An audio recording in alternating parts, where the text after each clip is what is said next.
চরম শৈত্য, প্রচণ্ড গতিবেগের ঝোড়ো হাওয়া আর অবিরাম তুষার ঝড় কোনো কিছুই দমাতে পারেনি এই স্টেশনের কর্মচাঞ্চল্যকে। চাঁদের এক পিঠের সঙ্গে অন্য পিঠের কেন এত অমিল? 2025 সাল কেবল ক্যালেন্ডারের একটি বছর হিসেবে নয়, প্রকৃতি ও মানুষের সহাবস্থান যখন হুমকির মুখে, তখন আশার আলো দেখাচ্ছে চীনের উত্তর ও উত্তর পশ্চিমাঞ্চলীয় প্রদেশগুলো। ক্রেস্টেড আইবিস, পূর্ব এশিয়ান পাখি। একসময় পৃথিবীর পূর্ব গোলার্ধ জুড়ে অবাধ বিচরণ ছিল এই পাখিদের। বিস্ময়ে মোড়া, রহস্যে ঘেরা আমাদের এই পৃথিবী। সীমাহীন মহাশূন্য থেকে মহাসাগরের অতল গহ্বর, প্রকৃতির পরতে পরতে লুকিয়ে আছে জ্ঞানের অফুরন্ত ভাণ্ডার। দূর দূরান্তের মহাবিশ্বের অপার রহস্য, অন্যদিকে অণুজীবের জটিল জগৎ। এই দুই বিপরীত স্রোত বয়ে আনছে বিস্ময়ের ধারাবাহিকতা। আধুনিক বিজ্ঞান প্রতিনিয়ত উন্মোচন করে চলেছে প্রকৃতির সেই অজানা জগৎকে। নতুন আবিষ্কার আর উদ্ভাবনের হাত ধরে আমরা পৌঁছে যাচ্ছি প্রকৃতি আর মহাবিশ্বের বিস্ময় গাথার দোরগোড়ায়। অজানা সেই জগৎ সম্পর্কে জানতে এবং জানাতে আমাদের নিয়মিত আয়োজন বিজ্ঞান ও প্রকৃতি। আপনাদের সঙ্গে আছি আমি হোসনে মোবারক সৌরভ এবং আমি শুভ আনোয়ার। দর্শক, শুরুতেই বিজ্ঞান ও প্রযুক্তি।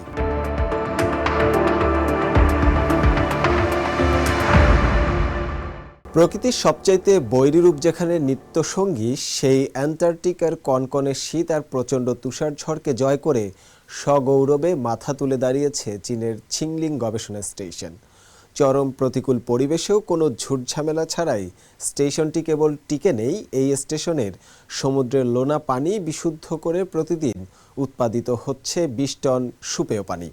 তবে সবচেয়ে বড় চমক এর জ্বালানি ব্যবস্থায়। সূর্য, বাতাস আর হাইড্রোজেনের মতো পরিবেশবান্ধব উৎসগুলো থেকে আসছে স্টেশনের মোট বিদ্যুতের 60%-এরও বেশি। বিস্তারিত থাকছে আমার করা একটি প্রতিবেদনে। দক্ষিণ মেরুর নির্জন বুকে যেখানে প্রকৃতি তার সবচেয়ে বিরূপ রূপ ধারণ করে, সেখানে চীনের নিজস্ব প্রযুক্তিতে তৈরি ছিনলিং স্টেশন নিরবচ্ছিন্নভাবে সফলতার স্বাক্ষর রেখে চলেছে। 2024 সালের ফেব্রুয়ারি মাসে কার্যক্রম শুরু করা এই গবেষণা কেন্দ্রটি পথ চলার আরও একটি বছর পূর্ণ করল। চরম শৈত্য, প্রচণ্ড গতিবেগের ঝোড়ো হাওয়া আর অবিরাম তুষার ঝড় কোনো কিছুই দমাতে পারেনি এই স্টেশনের কর্মচাঞ্চল্যকে। ছিনলিং স্টেশনের এই সাফল্যের নেপথ্যে রয়েছে চীনের সম্পূর্ণ নিজস্ব কারিগরিতে তৈরি কিছু অত্যাধুনিক সিস্টেম। সমুদ্রের নোনা জলকে পানযোগ্য করার ব্যবস্থা, নবায়নযোগ্য জ্বালানি উৎপাদন এবং বর্জ্য শোধন প্রক্রিয়ার মতো গুরুত্বপূর্ণ বিভাগগুলো চরম প্রতিকূল পরিবেশে অত্যন্ত দক্ষতার সঙ্গে কাজ করে যাচ্ছে। গবেষকরা জানিয়েছেন, বাইরের তাপমাত্রা হিমাঙ্কের অনেক নিচে থাকলেও স্টেশনের অভ্যন্তরীণ জীবনযাত্রা এবং বৈজ্ঞানিক কার্যক্রম রয়েছে একদম স্বাভাবিক। অ্যান্টার্কটিকার মতো জায়গায় বিশুদ্ধ পানি পাওয়া সবচেয়ে বড় চ্যালেঞ্জ। ছিনলিং স্টেশনে স্থাপিত সি ওয়াটার ডিস্যালিনেশন বা সমুদ্রের পানি লবণমুক্তকরণ ব্যবস্থাটি সম্পূর্ণ চীনা নকশা ও প্রযুক্তিতে তৈরি। বর্তমানে স্টেশনটিতে একটি চালু ও একটি বিকল্প মডেলে দুটি সিস্টেম রাখা হয়েছে। যদিও স্টেশনে প্রতিদিন মাত্র 10 টন পানির প্রয়োজন হয়, ফলে একটি সিস্টেমের উৎপাদন ক্ষমতা দিয়েই পুরো স্টেশনের চাহিদা অনায়াসেই মিটে যাচ্ছে। অ্যান্টার্কটিকায় চীনের 41তম অভিযাত্রী দলের সদস্য এবং ছিনলিং স্টেশনের প্রধান ওয়াং চেছাও তাদের পানি শোধন কেন্দ্রটি সম্পর্কে জানান। এই বিশেষ সিস্টেমটি সম্পূর্ণ চীনা নকশা এবং চীনের নিজস্ব বুদ্ধিবৃত্তিক সম্পদে তৈরি। স্টেশনের প্রয়োজনীয় সব বিশুদ্ধ পানি এই সিস্টেম থেকেই তৈরি হয়। এটি প্রতিদিন 20 টন পানি উৎপাদন করতে পারে। আমরা এখানে একটি বিশেষ পদ্ধতি অনুসরণ করি, যেখানে একটি সিস্টেম চালু থাকে এবং অন্যটি জরুরি সময়ের জন্য ব্যাকআপ হিসেবে তৈরি থাকে। আমাদের পানি উৎপাদনের ক্ষমতা স্টেশনের চাহিদার চেয়েও অনেক বেশি। এমনকি যখন দক্ষিণ মেরুতে গ্রীষ্মকাল চলে এবং স্টেশনে মানুষের আনাগোনা সবচেয়ে বেশি থাকে, তখনও প্রতিদিন মাত্র 10 টনেরও একটু বেশি পানির প্রয়োজন হয়। এর অর্থ হলো মাত্র একটি সিস্টেম চালিয়েই পুরো স্টেশনের পানির চাহিদা অনায়াসে মেটানো সম্ভব হচ্ছে। পানি শোধন ব্যবস্থার পাশাপাশি স্টেশনের বিদ্যুৎ উৎপাদন ব্যবস্থা নিয়েও ওয়াং চেছা অত্যন্ত গর্বিত। এই স্টেশনে 3টি ভিন্ন পদ্ধতিতে পরিবেশ বান্ধব বিদ্যুৎ তৈরি করা হয়। এগুলো হলো সৌরশক্তি, বায়ুশক্তি এবং হাইড্রোজেন শক্তি। স্টেশনের মোট প্রয়োজনীয় বিদ্যুতের 60%-এরও বেশি আসে এই 3টি নবায়নযোগ্য উৎস থেকে। 目前秦岭站的这个新能源 অ্যান্টার্কটিকার অন্যান্য গবেষণা স্টেশনের তুলনায় আমাদের নবায়নযোগ্য জ্বালানি ব্যবহারের হার অনেক বেশি। 3টি ভিন্ন শক্তি উৎসের এমন সমন্বিত ব্যবহার মেরু অঞ্চলে এক অনন্য উদ্ভাবন। গ্রিন এনার্জি বা সবুজ জ্বালানি ব্যবহারের ক্ষেত্রে আমরা এখন বিশ্বের অগ্রগামীদের তালিকায় রয়েছি।也算是走在了前列。 চীন বর্তমানে অ্যান্টার্কটিকায় তাদের নিজস্ব গবেষণাগারগুলোতে দেশীয় যন্ত্রপাতি ব্যবহারের উপর বেশ জোর দিচ্ছে। ছিনলিং স্টেশনের বর্জ্য শোধন ব্যবস্থা থেকে শুরু করে বিদ্যুৎ ও পানি উৎপাদন সবই চীনের নিজস্ব মেধার ফল।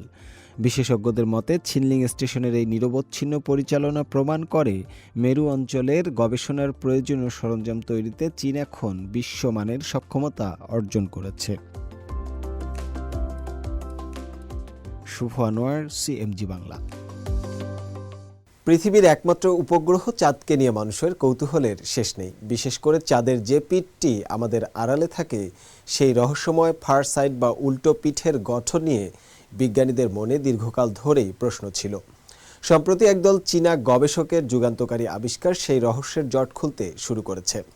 তাদের গবেষণায় উঠে এসেছে সুদূর অতীতে এক প্রলয়ঙ্কারী মহাজাগতিক সংঘর্ষের ফলে চাঁদের উল্টো পিঠে তৈরি হয়েছিল বিশাল সাউথ পোল এইটকেন বেসিন। বিস্তারিত থাকছে প্রতিবেদনে। চাঁদের এক পিঠের সঙ্গে অন্য পিঠের কেন এত অমিল? কেন চাঁদের সম্মুখ ভাগ এবং উল্টো পিঠের ভূপ্রকৃতি ও রাসায়নিক গঠন একে অপরের থেকে এতটা আলাদা? দীর্ঘদিনের এই অমীমাংসিত প্রশ্নের উত্তর খুঁজে পেয়েছেন চীনের একদল গবেষক। সম্প্রতি প্রকাশিত এক গবেষণায় দাবি করা হয়েছে চাঁদের উল্টো পিঠে অবস্থিত বিশাল সাউথ পোল এইটকেন বেসিন তৈরির সময় যে ভয়াবহ সংঘর্ষ ঘটেছিল তা কেবল উপরিভাগ নয়, বরং চাঁদের অভ্যন্তরীণ স্তর বা ম্যান্টলের গঠনকেও চিরতরে বদলে দিয়েছিল। সম্প্রতি বিশ্বখ্যাত বিজ্ঞান সাময়িকী proceedings of the national academy of সায়েন্সেসে এই গবেষণাপত্রটি প্রকাশিত হয়। গবেষকরা জানিয়েছেন সৃষ্টির শুরু থেকেই গ্রহাণুর আঘাত চাঁদের ভূতাত্ত্বিক বিবর্তনে প্রধান ভূমিকা পালন করেছে। এই সংঘর্ষগুলো চাঁদের বুকে অসংখ্য গর্ত ও বিশাল অববাহিকা তৈরি করার পাশাপাশি এর ভূ রাসায়নিক বৈশিষ্ট্যকেও গভীরভাবে প্রভাবিত করেছে।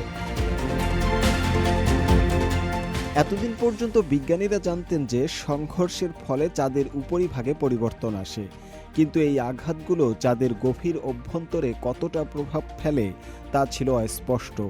চীনের গবেষকদের এই নতুন তথ্য প্রমাণ করছে বড় আকারের মহাজাগতিক সংঘর্ষের ফলে তৈরি হওয়া প্রচণ্ড তাপ ও চাপে চাঁদের ম্যান্টল থেকে গুরুত্বপূর্ণ উদায়ী উপাদান হারিয়ে গেছে। চায়না একাডেমি অফ সায়েন্সেসের গবেষক থিয়ান হেংশির নেতৃত্বে একটি দল চাঁদের উল্টো পিঠ থেকে আনা চেঞ্জ 6 মিশনের ব্যাসাল্ট শিলাগুলো পরীক্ষা করেছেন। তারা মূলত এই পাথরের মধ্যে থাকা পটাশিয়াম নামক উপাদানের আইসোটোপ বিশ্লেষণ করেছেন। পটাশিয়ামের মতো উপাদানগুলো খুব সহজেই তাপে বাষ্পীভূত হয়ে যায়। যখন মহাকাশে কোনো বিশাল সংঘর্ষ ঘটে তখন প্রচণ্ড উত্তাপে এই উপাদানগুলোর গঠন বদলে যায়। তাই এই উপাদানগুলো পরীক্ষা করে বিজ্ঞানীরা বুঝতে পারেন অতীতে সেখানে কত বড় সংঘর্ষ হয়েছিল, তাপমাত্রা কত ছিল এবং চাঁদের ভেতরের স্তরে কী ধরনের পরিবর্তন এসেছিল। গবেষণায় দেখা গেছে চেঞ্জ 6 মিশনের আনা এই পাথরগুলোতে পটাশিয়াম আইসোটোপের পরিমাণ আগের সব মিশনের পাথরের তুলনায় অনেক বেশি ভারী। গবেষকরা খতিয়ে দেখছেন মহাজাগতিক রশ্মি বা অন্য কোনো কারণে এমনটা হয়েছে কিনা, কিন্তু পরীক্ষায় প্রমাণিত হয়েছে অন্য কোনো সাধারণ কারণ নয়, বরং বিশাল এক সংঘর্ষের কারণেই পটাশিয়ামের হালকা অংশগুলো উড়ে গিয়ে কেবল ভারী অংশগুলো পাথরের সঙ্গে রয়ে গেছে। গবেষণায় দেখা গেছে অতীতে ঘটা সেই বিশাল সংঘর্ষগুলো চাঁদের গভীরের স্তরের পটাশিয়াম আইসোটোপের গঠন বদলে দিয়েছে। সংঘর্ষের ফলে তৈরি হওয়া প্রচণ্ড তাপ ও চাপের কারণে হালকা ওজনের আইসোটোপগুলো বাষ্পীভূত হয়ে হারিয়ে যায় এবং কেবল ভারী আইসোটোপগুলোই অবশিষ্ট থাকে। এর ফলে চাঁদের সেই অংশের উপাদান আইসোটোপের মান বেড়ে যায়। এই গবেষণার সবচেয়ে গুরুত্বপূর্ণ দিক হলো বিজ্ঞানীরা ধারণা করছেন এই প্রয়োজনীয় উপাদানগুলো হারিয়ে যাওয়ার কারণেই চাঁদের উল্টো পিঠে ম্যাগমা বা লাভা তৈরি ব্যাহত হয়েছিল। এর ফলে সেখানে আগ্নেয়গিরির সক্রিয়তাও কমে যায়। দীর্ঘদিন ধরে বিজ্ঞানীরা ভাবতেন কেন চাঁদের এক পিঠে প্রচুর আগ্নেয়গিরির চিহ্ন, অন্য পিঠে কিছুই নেই। এই গবেষণায় সম্ভবত সেই রহস্যের জট খুলে দিল। শুভ আনোয়ার, সিএমজি বাংলা। এবার প্রাণ ও প্রকৃতি।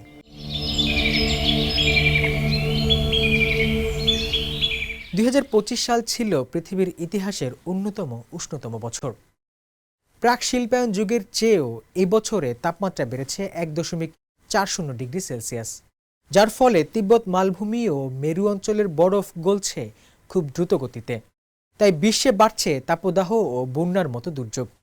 বিশেষজ্ঞরা বলছেন, কার্বন নিঃসরণ কমিয়ে এখনই ঐক্যবদ্ধ পদক্ষেপ না নিলে এক ভয়াবহ বিপদের মুখে পড়বে ভবিষ্যৎ প্রজন্ম।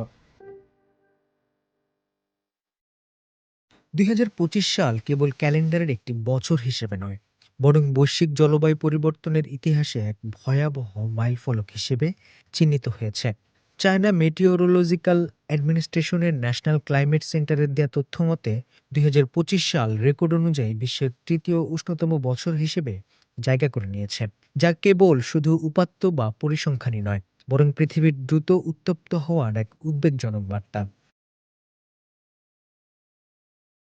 ন্যাশনাল ক্লাইমেট সেন্টারের তথ্য মতে 1850 থেকে 1900 সালের প্রাক শিল্পায়ন যুগের তুলনায় 2025 সালে বিশ্বের গড় তাপমাত্রা ছিল 1.40 ডিগ্রি সেলসিয়াস বেশি, যা দীর্ঘমেয়াদী স্বাভাবিক তাপমাত্রার চেয়ে প্রায় 0.52 ডিগ্রি সেলসিয়াসেরও বেশি।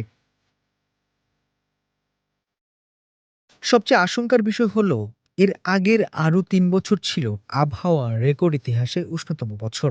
এই ধারাবাহিকতার মানে হচ্ছে, বিশ্বজুড়ে উষ্ণায়নের এই ধারা এখন কেবল কোনো সাময়িক ঘটনা নয়, বরং একটি স্থায়ী ও বিপজ্জনক প্রবণতা। 2025 সালের শুরুটা হয়েছিল এক নজিরবিহীন উষ্ণতা দিয়ে, যেখানে জানুয়ারি মাসেই বৈশ্বিক গড় তাপমাত্রা অতীতের সকল রেকর্ড ভেঙে দেয়। বছরের বিভিন্ন সময়ে উত্তর ও দক্ষিণ ইউরোপ, উত্তর পূর্ব এশিয়া, মধ্য এশিয়া এবং উত্তর ও দক্ষিণ পশ্চিম উত্তর আমেরিকায় চরম তাপদাহ অনুভূত হয়েছে। এই উষ্ণায়নের প্রভাব মেরু অঞ্চলগুলোতেও ছিল অত্যন্ত আশঙ্কাজনক। বিশেষ করে আর্কটিক অঞ্চলে তাপমাত্রা স্বাভাবিকের চেয়ে 1.17 ডিগ্রি সেলসিয়াস বেশি ছিল, যা একে ইতিহাসের তৃতীয় উষ্ণতম বছরে পরিণত করেছে। অন্যদিকে অ্যান্টার্কটিকায় তাপমাত্রা স্বাভাবিকের চেয়ে 0.43 ডিগ্রি সেলসিয়াস বেশি রেকর্ড করা হয়েছে, যা অঞ্চলটির জন্য একটি নতুন ঐতিহাসিক রেকর্ড। পৃথিবীর ছাদ হিসেবে পরিচিত ছিংহাই তিব্বত মালভূমি বা তৃতীয় মেরু বর্তমানে জলবায়ু পরিবর্তনের এক চরম সংকটের মধ্য দিয়ে যাচ্ছে। ন্যাশনাল ক্লাইমেট সেন্টারের বিশেষজ্ঞ ইয়াং কুও ওয়ের মতে 2025 সালে এই অঞ্চলের গড় তাপমাত্রা টানা চতুর্থবারের মতো নতুন রেকর্ড উচ্চতায় পৌঁছেছে। 1961 থেকে 2025 সাল পর্যন্ত এই অঞ্চলের উষ্ণায়নের হার বৈশ্বিক গড় উষ্ণতার চেয়েও উল্লেখযোগ্যভাবে বেশি, যার ফলে এখানকার প্রাকৃতিক ভারসাম্য দ্রুত নষ্ট হচ্ছে। দ্রুত উষ্ণায়নের প্রভাবে তুষারাবৃত পাহাড়গুলোর হিমবাহ ধারাবাহিকভাবে গলছে এবং ক্রমশ পিছু হচ্ছে।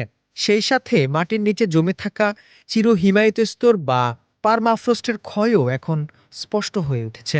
এই সামগ্রিক পরিবর্তনের ফলে তিব্বত মালভূমি অঞ্চলে এখন আগের চেয়ে অনেক বেশি ঘন ঘন তীব্র তাপদাহ এবং অতিবৃষ্টির মতো চরম আবহাওয়া লক্ষ্য করা যাচ্ছে।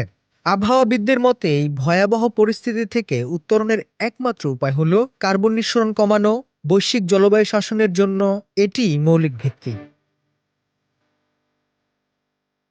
কেবল নিঃসরণ কমানো নয়, বরং জলবায়ু পরিবর্তনের সাথে খাপ খাইয়ে নিতে এবং তাপপ্রবাহ, বন্যা ও শক্তিশালী টাইফুনের মতো চরম দুর্যোগ মোকাবেলায় সক্ষমতা বাড়াতে বিশ্বজুড়ে সম্মিলিত প্রচেষ্টার কোনো বিকল্প নেই। পৃথিবী এখন এক সন্ধিক্ষণে দাঁড়িয়ে। 2025 সালের এই তথ্য আমাদের মনে করিয়ে দিচ্ছে যে সময় ফুরিয়ে আসছে। প্রকৃতির এই সতর্কবার্তাকে গুরুত্ব দিয়ে এখনই কার্যকর পদক্ষেপ না নিলে ভবিষ্যৎ প্রজন্মের জন্য এক অনিশ্চিত পৃথিবীর সম্ভাবনা দেখা দিয়েছে। হোসনে মোবারক সৌরভ, সিএমজি বাংলা।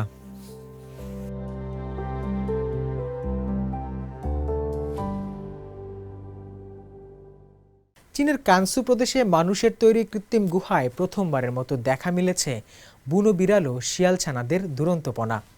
এছাড়াও ইনার মঙ্গোলিয়ার তুষার বনে বিড়াল ইউরেশীয় লিঙ্কস এর অবাধ উপস্থিতি ধরা পড়েছে ক্যামেরায়। কৃত্রিম আবাসস্থল নির্মাণ এবং বনাঞ্চল রক্ষার এই সমন্বিত উদ্যোগগুলো এই অঞ্চলের জীববৈচিত্র্য ও প্রাকৃতিক ভারসাম্য ফেরাতে কার্যকর ভূমিকা রাখছে। প্রকৃতি ও মানুষের সহাবস্থান যখন হুমকির মুখে, তখন আশার আলো দেখাচ্ছে চীনের উত্তর ও উত্তর পশ্চিমাঞ্চলীয় প্রদেশগুলো।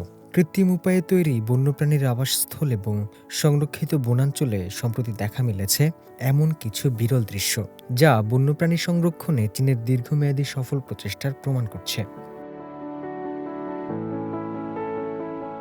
চীনের উত্তর পশ্চিমাঞ্চলীয় কানসু প্রদেশের ছাংইয়ে শহরের ডেজার্ট কন্ট্রোল ফরেস্ট ফার্মে প্রথমবারের মতো ইনফ্রারেড ক্যামেরায় ধরা পড়েছে এক চমৎকার দৃশ্য।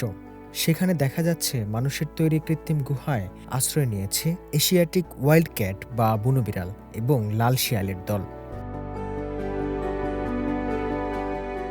ক্যামেরায় ধরা পড়ে একটি ফুটেজে দেখা যায় একটি বুনো বিড়ালের ছানা তার মায়ের চারপাশে আনন্দঘন মুহূর্তে লুটোপুটি খাচ্ছে। অন্য একটি ভিডিওতে দেখা যায় রাতের আধারে 3টি লাল শিয়ালের ছানা গুহা থেকে বেরিয়ে আসছে। তারা একে অপরের পেছনে ছুটছে এবং কৌতূহলী চোখে বাইরের জগৎকে পর্যবেক্ষণ করছে। গেল বছরের জানুয়ারিতে এখানে 12টি কৃত্রিম গুহা এবং 22টি নেস্টিং সাইট তৈরি করা হয়। মূলত প্যালাস ক্যাট, এশিয়াটিক ওয়াইল্ড ক্যাট এবং লাল শিয়ালের প্রজননও বেঁচে থাকার লড়াইকে সহজ করতেই এই উদ্যোগ গ্রহণ করা হয়েছে। অন্যদিকে উত্তর চীনের ইনার মঙ্গোলিয়ার এরকুন শহরের তুষারাবৃত বনে দেখা মিলেছে অত্যন্ত বিরল ও সংরক্ষিত প্রাণী। রূপালী ধূসর লোমশ চামড়া এবং কানের ওপর বিশেষ টুটি বিশিষ্ট এই মাঝারি আকারের বুনো বিড়ালটি শীতকালীন ল্যান্ডস্কেপে ধীর লয়ে বিচরণ করছিল।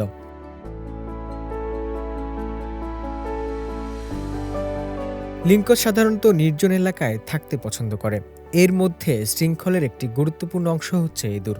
ফলে এটি ইঁদুর জাতীয় প্রাণীর সংখ্যা নিয়ন্ত্রণে রেখে প্রাকৃতিক ভারসাম্য বজায় রাখে। চীনের 2য় শ্রেণীর জাতীয় সুরক্ষার অধীনে থাকা এই প্রাণীর বারবার উপস্থিতি প্রমাণ করে যে এই অঞ্চলের বন ও আবাসস্থল এখন আগের চেয়ে অনেক বেশি নিরাপদ।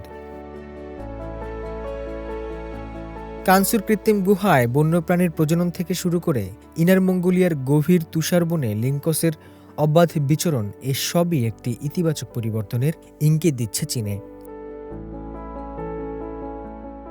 হুসনে মোবারক সৌরভ, সিএমজি বাংলা। একসময়ের বিলুপ্তপ্রায় প্রজাতি ক্রেস্টেড আইবিসের ফিরে আসার গল্পটি যেন কোনো এক রূপকথাকেও হার মানায়।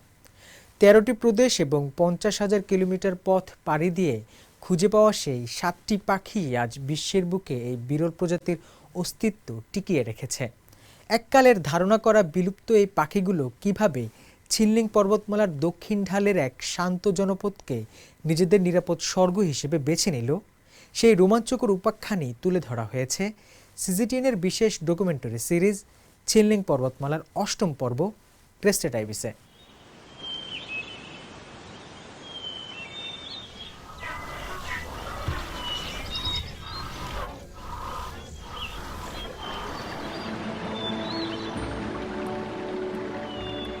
ক্রেস্টেড আইবিস পূর্ব এশিয়ান পাখি। একসময় পৃথিবীর পূর্ব গোলার্ধ জুড়ে অবাধ বিচরণ ছিল এই পাখিদের। চীন, জাপান, কোরীয় উপদ্বীপ এবং সাইবেরিয়ার দক্ষিণ অংশে দেখা যেত তাদের। কিন্তু সময়ের সাথে সাথে ধীরে ধীরে এসব অঞ্চল থেকে হারিয়ে যেতে থাকে এই পাখি। সাইবেরিয়ায় শেষবার এই পাখিটিকে দেখা যায় 1963 সালে।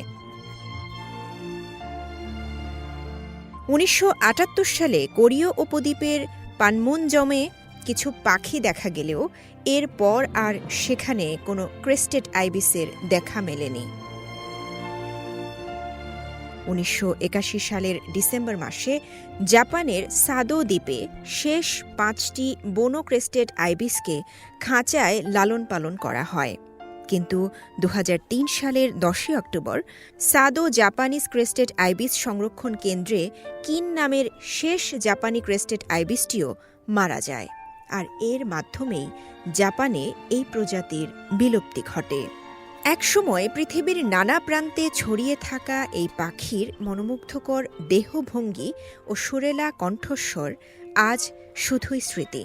তাদের পুরনো স্মৃতি ধরে রাখতে এখন কেবল ছবি, সংরক্ষিত নমুনা ও বিভিন্ন বর্ণনার উপরেই নির্ভর করতে হয়।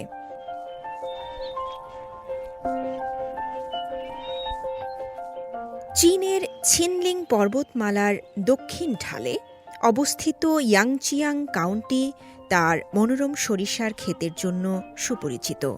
তবে অপ্রত্যাশিতভাবে এটি হয়ে ওঠে ক্রেস্টেড আইবিসের অভয়ারণ্য।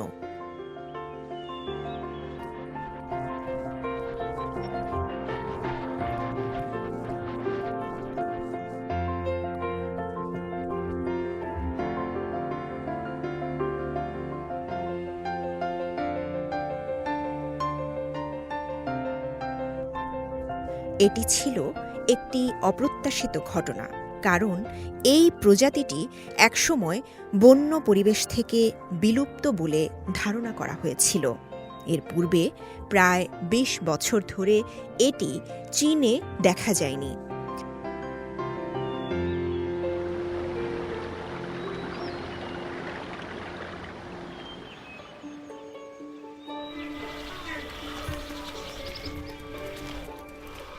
ক্রেস্টেড আইবিস সাধারণত উষ্ণ আবহাওয়ার পাহাড়ি বন ও টিলা অঞ্চলে বাস করে। ধানক্ষেত, নদীর তীর, পুকুর, ঝর্ণা, জলাভূমি ইত্যাদি ভেজা পরিবেশে এদের খাবারের আদর্শ জায়গা।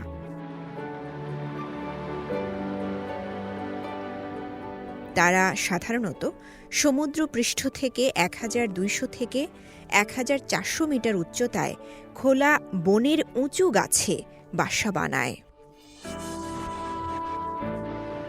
এই পাখিকে খুঁজে পেতে চীনের প্রাণীবিদ্যা ইনস্টিটিউটের গবেষক লিউ ইনচেং এক বিশাল অনুসন্ধানে নামেন।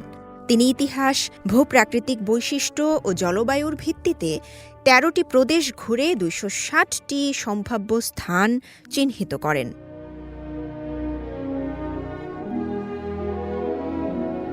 তিন বছর ধরে ৫০,০০০ কিলোমিটারেরও বেশি পথ ভ্রমণ করেন তিনি। অবশেষে ১৯৮১ সালের মে মাসে শানসি প্রদেশের ইয়াংচে কাউন্টির পালিকুয়ান অঞ্চলের তাতিয়ান গ্রামের ইয়াওচিয়াকো পাহাড়ে বনে তিনি খুঁজে পান ৭টি ক্রেস্টেড আইবিস, যার মধ্যে ৪টি প্রাপ্তবয়স্ক এবং ৩টি ছানা ছিল।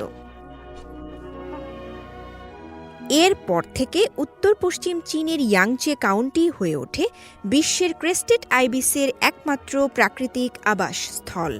চীন সরকার এরপর থেকেই পাখিটিকে রক্ষা করার জন্য ব্যাপক সংরক্ষণ কার্যক্রম শুরু করে, যা একটি দীর্ঘ এবং চ্যালেঞ্জিং সংরক্ষণ যাত্রা।